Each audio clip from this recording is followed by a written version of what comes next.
सज्जनों, पितरों की शांति के लिए, पितृदोष दूर करने के लिए मैं बार बार आपको बता रहा हूँ कि जो अमावस्या की तिथि होती है वो बहुत ही ज़्यादा महत्वपूर्ण होती है।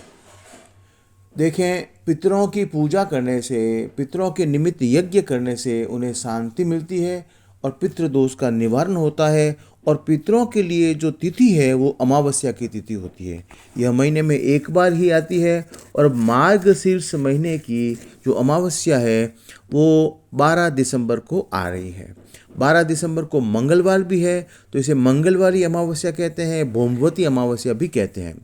देखें, जिस किसी के ऊपर भी कर्जा होता है ना, तो आप सबको मालूम है कि मंगल उसमें इम्पोर्टेंट रोल अदा करता है। ज्योतिष को जानने वालों को ये मालूम है। कर्जा निवारण के लिए कोई भी ज्योतिषी है वो आपको हनुमान चालीसा के पाठ का बोलेगा।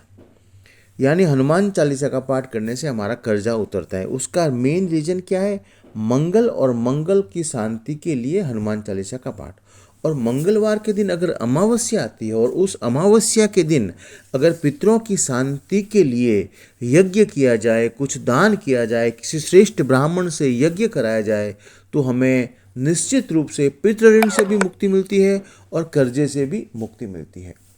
देखिए, मार्गशीर्ष महीने की जो अमावस्या होती है वो प्रत्येक धर्म कार्य के लिए अक्षय फल देने वाली होती है। अक्षय का मतलब क्या? जिसका कभी क्षय नहीं होता है। यानी कहने का मतलब यह, इस दिन अगर हम पितरों की शांति के लिए यज्ञ करें तो उसका फल बहुत ज़्यादा मिलता है।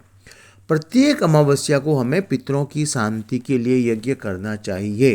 पितरों की शांति के लिए हमें उन्हें खीर का भोग लगाना चाहिए और किसी श्रेष्ठ ब्राह्मण के द्वारा यज्ञ करवाना चाहिए। प्रत्येक अमावस्या को, साल के अंदर 12 अमावस्या आती है और 12 अमावस्या के दिन ही प्रत्येक अमावस्या को, यानी साल में 12 बार तो जरूर जरूर जरूर हमें पितरों की शांति के लिए यज्ञ करवाना चाहिए, यज्ञ करना चाहिए।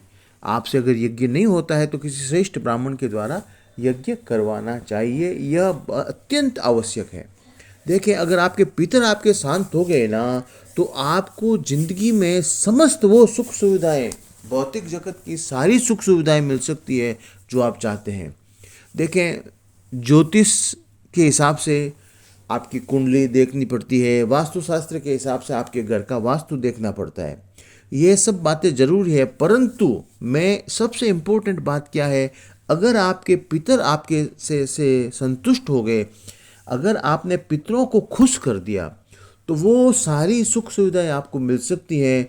जो अभी मान लो कभी कभी क्या होता है कि किसी की जन्म कुंडली में कोई अच्छा योग नहीं होता है, परंतु अगर उसके पितर शांत हो गए तो वो उनको वो सब सुख सुविधाएं दे सकते हैं।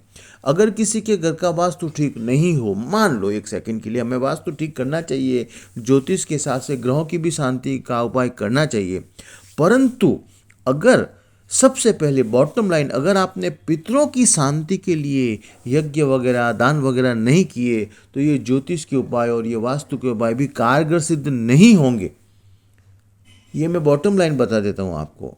अगर आपने पितरों की शांति के लिए, पितरों को खुश करने के लिए कुछ नहीं किया, तो अगर आपकी ज्योतिष के अंदर अच्छी कुंडली है, अगर आपके घर का वास्तु भी ठीक है, तो भी इतने अच्छे रिजल्ट्स नहीं आ सकते। इसलिए प्रत्येक अमावस्या को, प्रत्येक, मैं बार बार जोर देकर के कहता हूँ कि प्रत्येक व्यक्ति को प्रत्येक अमावस्या के दिन पितरों की शांति के लिए श्रेष्ठ ब्राह्मण से यज्ञ करवाना चाहिए और कुछ दान जरूर देना चाहिए। देखिए, विष्णु पुराण में तो यहाँ तक लिखा हुआ है कि जिस दिन अमावस्या होती है और अमावस्या के निमित्त, अमावस्या के दिन हम अगर पितरों की शांति के लिए कुछ पितृ यज्ञ करते हैं, कुछ दान देते हैं, तो ब्रह्मा, इंद्र, रुद्र, अश्विनी कुमार, सूर्य, अग्नि और समस्त भूत प्राणी भी तृप्त होकर के आपसे प्रसन्न होते हैं। और आने वाली अमावस्या तो भौमवती अमावस्या है, मंगलवार को पड़ने वाली अमावस्या है। इस अमावस्या के दिन कोई भी पितरों के निमित्त यज्ञ करेगा, मैं आपको चैलेंज के साथ कहता हूँ कि जो कुछ भी उसकी मनोकामना है वो जरूर पूरी होगी। अमावस्या, मैं बार बार कहता हूँ, बहुत इम्पोर्टेंट तिथि है अमावस्या। देखिए, कुंडली में अगर आपके पितृदोष है, शादी किए हुए घर में बच्चों के अगर मान लो 5-5, 7-7, 10-10 साल हो गए, फिर भी आपको संतान सुख में कमी है, संतान सुख प्राप्त नहीं हो पा रहा है, आपकी कुंडली में राहु अगर नवम भाव में नीच का है, तो आपको जरूर जरूर जरूर पितरों की शांति के लिए यज्ञ करना चाहिए अमावस्या के दिन। अमावस्या बहुत बहुत बहुत ज़्यादा महत्वपूर्ण तिथि है। जिस किसी ने भी इस सूत्र को पकड़ लिया वह अपनी ज़िंदगी में आर्थिक, मानसिक, शारीरिक समस्त तरीकों से उसको लाभ प्राप्त होगा।